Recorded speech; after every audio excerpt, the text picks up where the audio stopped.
প্রায় ১.৫ বছর পর নতুন একটা ব্লগ নিয়ে আসলাম। কেমন আছে সবাই? আসসালামু আলাইকুম।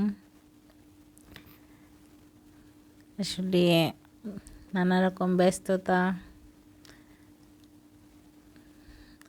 বাচ্চাদের লেখাপড়া সব কিছু নিয়ে অনেক ব্যস্ত হয়ে গেছি। ব্লগিংটা আর করতে পারি না, কিন্তু ফিল করি, খুব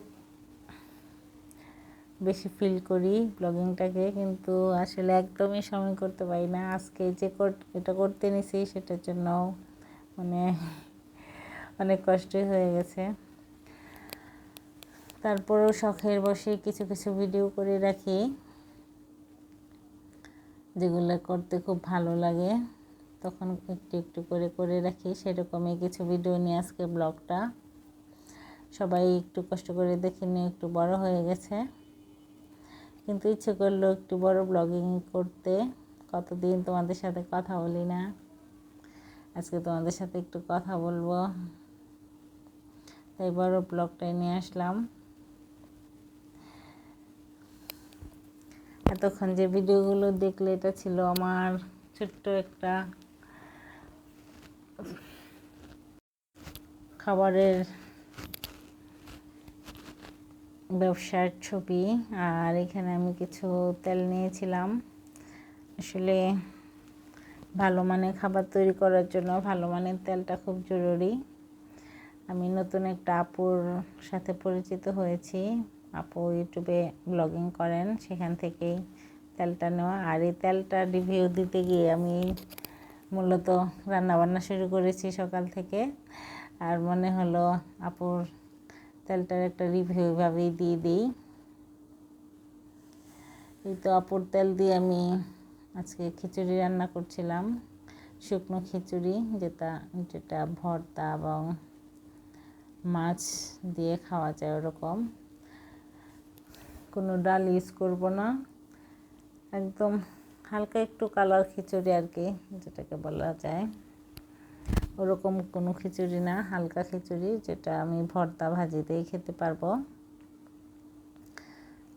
আপু সরিষার তেলটা দিয়ে রান্না করছিলাম, যে দেখি কেমন টেস্ট হয়।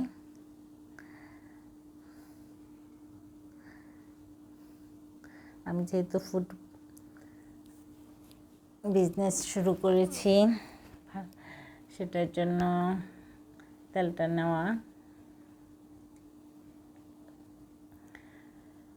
এই তো রান্না করছিলাম খিচুড়িটা বসিয়ে আমি আপু সরিষার তেল দিয়েই করব ইলিশ মাছ ভাজি। ইলিশ মাছ ভাজিটা দিয়ে বোঝা যাবে বেশি যে তেলটা কতটুকু ভালো।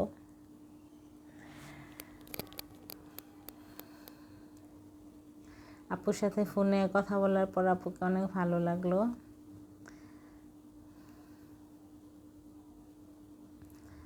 আপুর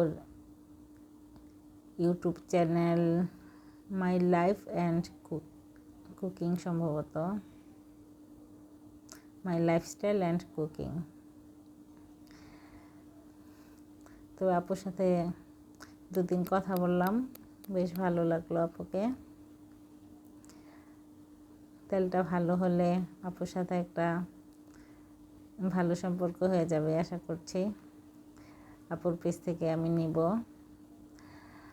আর কিছু শাক এনেছিল, কিন্তু শাকটা আজকে না রান্না করলেও হতো, খিচুড়ি দিয়ে তো আর শাক ভালো লাগবে না।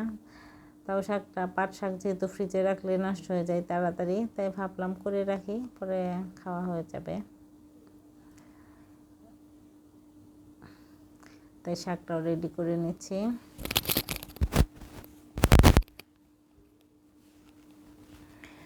অনেক দিন তোমাদের সাথে কথা বলি না, অনেক দিন পর আসলাম তোমাদের সাথে কথা বলতে। আসলে সংসার সন্তান নিয়ে ব্যস্ত হয়ে গেছি এখন। নিজের জন্য কোনো সময়ই নাই, নাই, এতটাই ব্যস্ত থাকতে হয়। আর বাচ্চাদেরকে স্কুলে দিলে তাও একটা সময়, বিকেলটা অন্তত ফ্রি পাওয়া যায়। কিন্তু আমি আমার টুইনকে মাদ্রাসায় দিয়েছি, তার জন্য মাদ্রাসার টাইমটা হয়তো তোমরা অনেকেই জানো না। মাদ্রাসার টাইমটা থাকে সকাল, বিকেল, সন্ধ্যা 3 বেলায়। আমার টুইন যেহেতু ছোটো, আমি বিকেলে দিচ্ছি না, সন্ধ্যার পর দিচ্ছি, আবার সকালে দিচ্ছি। তা সেই হিসাবে ওদের আনা নেওয়া, খাওয়া, টিফিন এসব করতে গিয়ে আসলে কোনো সময়ই থাকে না। এই তো সকাল 9টায় নিয়ে যাই, আসি 1টা, বাসায় আস্তে আস্তে 1:30 বেজে যায়। তারপর আবার মানে মাগরিবের পর দিই। দুপুর টাইমটা আপাতত দিচ্ছি না, মাগরিবের পর দিলে আবার 9টায় আসে।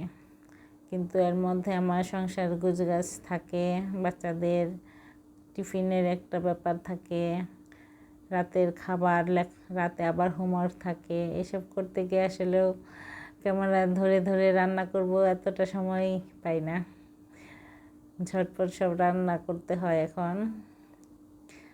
আর নিজের শরীরটাও খুব একটা ভালো থাকে না, সব কিছু মিলে আসলে আর ব্লগিংটা হচ্ছে না। এরপরও হয়তো করতে পারবো না, আজকে 2-3 দিনের ভিডিও একসাথে করে মনে হলো একটা ব্লগিং করে ফেলি। কতদিন করি না, 1 বছরের উপর। সেই নতুন করে স্বাধীনতা আন্দোলন শুরু হলো তখন থেকে ব্লগিং সম্ভবত আর করছি না। তারপর তো বন্যা গেল, দেশের অবস্থা ভালো ছিল না, তখন করতে ইচ্ছে করেনি। আর এখন তো পেজের অবস্থায় 12টা বেজে গেছে। এই পেজ ঠিক করার জন্য যে সময় দিতে হবে আসলে এই সময় আমার নাই, তাই পেজের আশা ছেড়ে দিয়েছি। কিন্তু তোমাদের সাথে মাঝে মাঝে কানেক্টেড হতে ইচ্ছে করে, তাই ছোট ছোট ভিডিও করে রাখি, অনেক সময় শর্টস দিই। ব্লগিংটা করা হয় না, আজকে অনেক দিন পর দিচ্ছি। এই তো রান্নাবান্না প্রায় গুছিয়ে নিয়েছি। দুপুরের রান্না, এই রান্নাগুলো ছিল আমার আজকের। আর সকালে যেগুলো দেখালাম ওগুলা আমার কদিন আগের ছিল ভিডিও। এই ভিডিওটা আজকে দুপুরের আয়োজন ছিল আমার এটা। চাপার ভর্তা, ইলিশ মাছ, বেগুন ভাজি, আর শাকটা লাগবে না তাও করে ফেলেছি, রাতে হয়তো খাওয়া হয়ে যাবে চাপার ভর্তা শাক দিয়ে। এই তো আয়োজন আমার আজকের খিচুড়ির সাথে। ছুটির দিনের আয়োজন, মে দিবসের আয়োজন। তারপর বিকেলে চলে গেলাম ছাদে। ছাদটা আমি এই মে দিবসের ছুটির জন্য অপেক্ষা করছিলাম, কারণ ছাদের যে অবস্থা হয়েছে আমি একা পারবো না। আমার বরকে নিয়ে গেলাম ছাদে। এই তো দেখো আমার করলা গাছ হয়ে লেবু গাছ, তারপর পেয়ারা গাছ, এর নাজেহাল অবস্থা। আসলেও এই করলা গাছটা আমি লাগাই না, কিন্তু আমাদের এত বেশি করলা খাওয়া হয়, ওই বিচিটা, সবজিটা যখন গাছের গোড়ায় থাকে সেটা থেকে গাছ হয়ে হয়ে আমার এই অবস্থা হয়েছে, এত করলা হয়ে যায়। আর তখন গাছটা কাটতেও আমার মায়া লাগে, এত করলা হয়। এই যে দেখো সব আয়োজন করে আসছি, আজকে সব গাছের গোড়ায় মাটি দিব, জৈব সার দিব, টুকটাক কাজ করতে হবে, তাই বরকে নিয়ে আসলাম, বাচ্চাদের নিয়ে আসছি। এই দেখো এতগুলা করলা পেয়েছি, কাজটা কেমনে কাটি বলো, একদম কাটতে ইচ্ছে করে না। এই পর্যন্ত ছিল আমার আজকের ভিডিও। আর এই ভিডিওটা আমার বুধবার রাতের, এটা ছিল আমার বেটা ছোটা, মানে আমার টুইন বেবি রিকোয়েস্টেড রান্না। তাদের শখ হয়েছে আস্ত মুরগি খাবে, ওরা ভিডিও দেখে, মোবাইল দেখে, ওটা দেখে আমাকে এসে বলছে যে মা আমরা এটা খাবো, এটা করে দাও। ছোটো চিকেন খাবো না, বড় চিকেন খাবো, এসে আমাকে এটা বলছে। তারপর আসলে কয়দিন জ্বর ছিল, বাচ্চাদের মুখের রুচি একদম চলে গেছে, ওরা কিচ্ছু খাচ্ছিল না, শরীরটা অনেক শুকিয়ে গেছে। তারপর মানে ওদেরকে কী খাওয়াবো সেটাই রাজি করাতে পারছিলাম না, ওদের মুখের রুচি চলে গেছে, একদম খেতে চায় না। তারপর যখন বলল যে চিকেন খাবে, আস্ত চিকেন খাবে, আমার কষ্টের চেয়ে আনন্দটা বেশি হয়েছে। যদি আমার ফ্রিজে ছোটো মুরগি ছিল না, এত বড় মুরগি হয়তো ভাজতে আমার একটু কষ্টই হবে। তারপরেও দিলাম। আর অনেক দিন পর করছি অবশ্য এটা। আস্ত চিকেনটা অনেক দিন করা হয় না, আগে করতাম প্রায়ই, কিন্তু এখন এত এনার্জি এত সময় কোনোটাই মিলাতে পারি না। আমি তেলের মধ্যে একটু লবণ আর একটু ময়দা দিয়ে নিচ্ছি, কারণ এই কড়াইটায় সব কিছু রান্না হয় তো একটু হয়তো লেগে যেতে পারে, সেজন্য এই লবণ আর ময়দা দিলে কড়াইয়ের তলায় কম লাগবে। আসলে এত বড় মুরগিটা ফ্রাই করার জন্য তারপর ডুবো তেলে দিতে পারলে ভালো, সেটা চিন্তা করে আমি এই কড়াইটা নিয়েছি, কোনো ফ্রাই প্যান নিইনি। দেখা যাক কী হয়। মুরগিটা তুলতে আমার কষ্ট হচ্ছিল। বিসমিল্লাহ বলে দিয়ে দিলাম। অনেক দিন পর করছি। আনাহিকে আরিশাকে অনেক করে খাইছি, কিন্তু বাবুদেরকে খাওয়ানো হয়নি। আর ওই তো নান বানাবো, কিছু ময়দা করে রেখেছি। আজকে তন্দুরি নান করব। সবসময় বাটার নান করি, আজকে অন্যভাবে একটু করব। অনেক দিন এটা করা হয় না, তন্দুরি নানটা।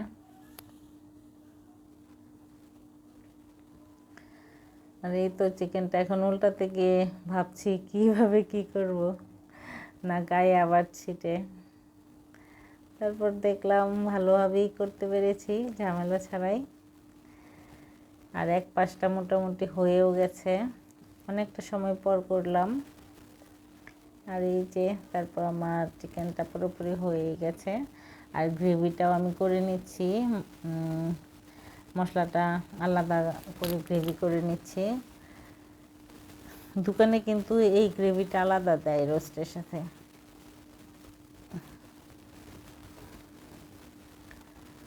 আমি একটু করে নিলাম, আর মশলাটা নষ্ট করলাম না, নানের সাথে খেতে ভালোই লাগবে।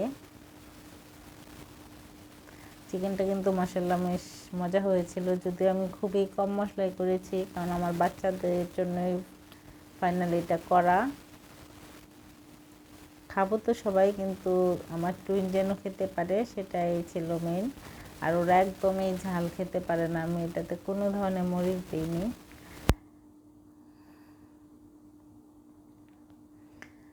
বাচ্চারা যেভাবে খেতে পারবে সেই আইটেমগুলো শুধু দিয়েছি, কোনো মরিচের গুঁড়া, কোনো গোলমরিচ, কোনো কিছুই দিইনি।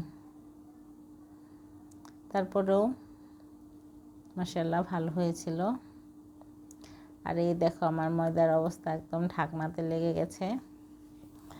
এখন বানাবো আমি কিছু নান। ঘরের নানটা কিন্তু অনেক মজাই হয়। আর এইদিকে করে নিচ্ছিলাম একটু রায়তা। রায়তার জন্য সব রেডি করে নিলাম। গাজর নিয়েছি, শসা নিয়েছি, সব ধরনের একটু একটু মশলা। আর বাচ্চারা যেহেতু রায়তাটা খাবে না, তাই একটু কাঁচামরিচ, আমার ছাদ বাগানের পুদিনা পাতা, ধনে পাতা, পেঁয়াজ সব একসাথে একটু গ্রেট করে নিয়েছি। এটা বেটে দিলে আরও ভালো হয়, কালারটা অনেক সুন্দর হয়, কিন্তু এখন আমার বাটার এনার্জি ছিল না, তাই গ্রেট করে নিলাম। আর দিয়ে দিচ্ছি টক দই। এই রায়তাটা আমার অনেক ভালো লাগে। আসলে টক দইয়ে সব আইটেমেই মজা হয়, টক দই মানেই কিছু মজার রেসিপি। রায়তাটা মাঝে মাঝে আমার করা হয়, রায়তাটা অনেক ভালো লাগে, আমার মেয়েও অনেক পছন্দ করে। তারপরেই তো নান বানাতে চলে আসলাম। একটু লবণ পানি দিয়ে নিচ্ছি। আমার নানগুলো যে এত ফুলকো হয়েছিল কি বলবো। আসলে গ্রেভিটা, ময়দাটা ভালো করে মাখা হলেই নানটা সুন্দর হয়। এই ঢাকনা উপচে পড়ছিল, এমন অবস্থা, নানগুলো এত ফুলেছিল। কয়েকটা একটু কম ফুলেছে, কয়েকটা বেশি ফুলেছে, তো ফুলেছে সবগুলো। আর নান, রুটি, পরোটা যেটাই বলো, না ফুললে কিন্তু মজা হয় না। আর একটা কথা বলে রাখে, আমার রুটিগুলা কিন্তু গোল হচ্ছে না। আসলে আমি গোল রুটি এখন একসময় বানাতে পারতাম, কিন্তু গত আরিশার জন্মের পর থেকে আমি রুটি মেকারে রুটি করছি, এখন আমার রুটি গোল হয় না। রুটি গোল করতে অনেক কষ্ট হয়। এই দেখো সবে মানচিত্রের মতোই হয়ে যাচ্ছে, কিছু করার নেই। যেটাই আসলে প্রতিদিন অভ্যাস না থাকলে যা হয়। রুটি কিন্তু একসময় আমার গোল হতো, কিন্তু এখন রুটি গোল করতে অনেক কষ্ট হয়। আর নানটা করার সময় রুটি গোল করি, আর অন্য সময় তো আমার সব রুটি মেকারই করা হয়। নানটাও রুটি মেকারে হয়, কিন্তু পরে আবার চুপসে আসে, এই জন্য ভাবলাম এবারে চুলাতেই করি। সরি, বেলন পিড়িতেই করলাম। আর এই দেখো অনেক সুন্দর হয়েছিল। আর টক দই দিলে নানগুলো অনেক সফট হয়। ইস্টেই চলে, কিন্তু টক দইটা দিলে নানটা বেশি মজা হয়, সাদা সাদা হয়, তারপর অনেক সফট হয়। আর একটা জিনিস আমি দেখলাম, নানটা একটু বেশি মোটা যেটা হয়েছে সেটা বেশি টেস্ট ছিল, একটু মোটা করলে বেশি মজা হয়। তারপর এই তো আমার বেটা ছোটার জন্য টেবিলটা সাজিয়ে নিচ্ছি। আমার বেটা ছোটা তো চিকেনটা দেখেই অনেক খুশি। খেতে পারুক না পারুক, তার মা এটা করেছে, এটাই সে অনেক খুশি। ওরাই নানটা অনেক পছন্দ করে, নানটা খেয়েছে দুজনেই।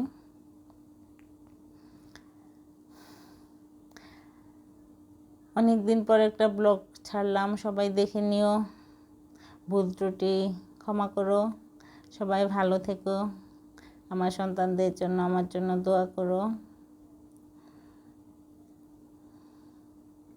এই যে আমার বেটা ছোটা, আমার টুইন, আমার পৃথিবী। ভালো থেকো সবাই, আল্লাহ হাফেজ।